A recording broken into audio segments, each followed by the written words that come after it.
सुप्रभात बच्चों, आज हम कक्षा 10 स्पर्श के अध्याय 2 मीरा के पद इस पाठ की व्याख्या को पढ़ेंगे और समझेंगे। उनके पिता रतन सिंह और माता वीर कुमारी थे। मीराबाई के जन्म के बारे में वैसे तो कोई पुख्ता जानकारी नहीं है, परंतु कुछ विद्वानों के मुताबिक 14वीं ईस्वी में राजस्थान के जोधपुर जिले के कुड़की गांव में उनका जन्म हुआ था। मीराबाई बहुत छोटी थीं, तभी उनके सर से उनकी माता का साया उठ गया था। मीराबाई अपने दादाजी के साथ रहती थीं, जो कि भगवान विष्णु के अनन्य भक्त थे। वहीं से मीराबाई की जिंदगी में धार्मिकता आई और कृष्ण की भक्ति में वो रम गईं। मीराबाई का संपूर्ण जीवन कृष्ण ही था। कृष्ण की भक्ति में वो इस कदर डूबी हुई थी कि कृष्ण को अपना आराध्य और अपना संपूर्ण संसार मान लिया था। मीराबाई का ज्यादातर समय कृष्ण की भक्ति में ही व्यतीत होता था। वो कृष्ण की भक्ति में इस कदर लीन रहती कि अपनी पारिवारिक जिम्मेदारियों पर भी ध्यान नहीं दे पाती थी। कुछ साहित्यकारों और विद्वानों की माने तो हिंदी साहित्य की महान कवित्री मीराबाई को कृष्ण की भक्ति के लिए जहर का प्याला, फूलों की टोकरी में सांप का रहना और कांटों की सेज को भी सहन करना पड़ा था, परंतु इन सब से मीराबाई की भक्ति में कोई भी असर नहीं पड़ा था। मीराबाई सगुण भक्ति धारा की महान आध्यात्मिक कवित्री थी। इन्होंने श्री कृष्ण के प्रेम रस में डूबकर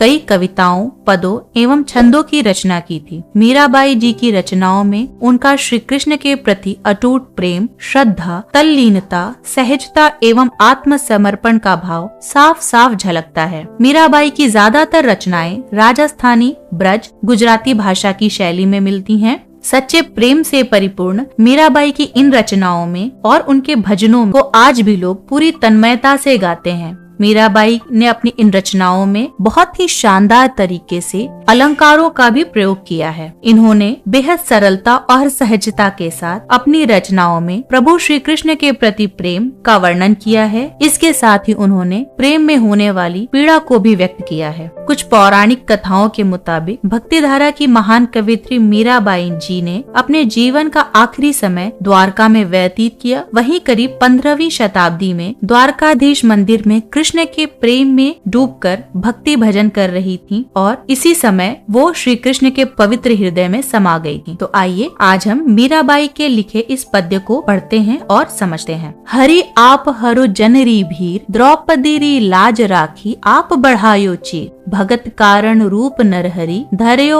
आप शरीर, बूढ़ तो गजराज राख्यो, काटी कुंजर पीर, दासी मीरा लाल गिरधर, हरो मारो भीर। प्रस्तुत पंक्तियाँ कवित्री मीरा के पद से उद्धृत हैं। इन पंक्तियों के माध्यम से कवित्री मीरा अपने प्रिय भगवान श्री कृष्ण को संबोधित करते हुए कहती हैं कि हे प्रभु, आपके सिवाय दुनिया में दुखी लोगों का कोई सहारा नहीं है। आप अपने सारे भक्तों की पीड़ा को हर लेते हैं। जिस प्रकार आपने भरी सभा में निर्वस्त्र हो रही द्रौपदी के लाज को बचाया, उसके वस्त्रों को बढ़ाते चले गए, जिस प्रकार आपने भक्त प्रहलाद की रक्षा की और नरसिंह रूप का धारण किया, जिस प्रकार आपने बूढ़े गजराज को मगरमच्छ के मुंह से बचाया, उसी प्रकार हे गिरिधर लाल, हे मेरे बांके बिहारी, हे मेरे श्री कृष्ण, मुझे भी इस पीड़ा से मुक्ति दो और मेरी सारी पीड़ा को आप हर लो। श्याम माने चाकर राखो जी, गिरिधारी लाला माने चाकर राखो जी, चाकर रहस्यूं बाग लगास्यूं, नित उठ दर्शन पास्यूं, बिंदरावन री कुंज गली में गोविंद लीला गास्यूं,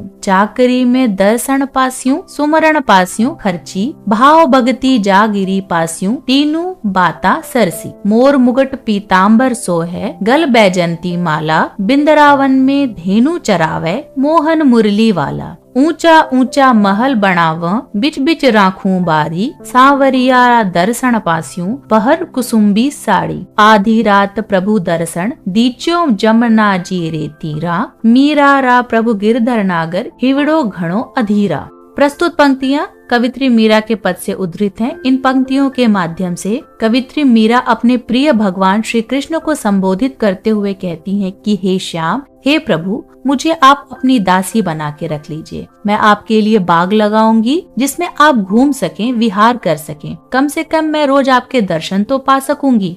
आगे कवित्री कहती हैं कि मैं वृंदावन की कुंज संकरी गलियों में कृष्ण की लीलाओं का गुणगान करूंगी, कृष्ण की भक्ति के गीतों को गाऊंगी, ताकि इस तरह से कृष्ण के दर्शन, स्मरण और भाव भक्ति तीनों ही बातें मेरे जीवन में रच बस जाएंगी। ये तीनों बातें मेरे संपूर्ण जीवन की पूंजी बन जाएंगी। आगे कवित्री मीरा श्री कृष्ण के रूप सौंदर्य का वर्णन करते हुए कहती हैं कि मेरे प्रभु, मेरे श्री कृष्ण मोर के पंखों से बने मुकुट को पहने हुए बहुत ही सुंदर दिख रहे हैं। उनके तन पर पीले वस्त्र हैं, गले में वन फूलों वैजंती की माला बहुत ही सुशोभित हो रही है और ये मेरे प्रभु वृंदावन में गाय चराते हुए मनमोहक मुरली बजाते हैं। उनके ऊंचे ऊंचे महल हैं। उन महलों के बीच में मीरा सुंदर फूलों से सजाई फुलवारी बनाना चाहती हैं और मीरा कुसुम्बी साड़ी पहनकर अपने प्रभु का दर्शन भी करना चाहती हैं। मीरा अपने प्रभु से विनती करते हुए कहती हैं कि आप आधी रात को ही मुझे यमुना के किनारे, यमुना नदी के तीर पर दर्शन देकर कृतार्थ कर दीजिए, क्योंकि हे गिरधर, मेरा मन आपके दर्शन को इतना व्याकुल होता है कि वह सुबह तक का भी इंतजार नहीं कर सकता। तो हे मेरे गिरधर, मेरा मन आपसे मिलने को बेहद व्याकुल है, अतः अर्धरात्रि को ही यमुना के तीर पर आप मुझे दर्शन दे दीजिए। आशा है आपको ये पाठ समझ में आया होगा। Look me in the face, tell me that you love me, even if it's fake.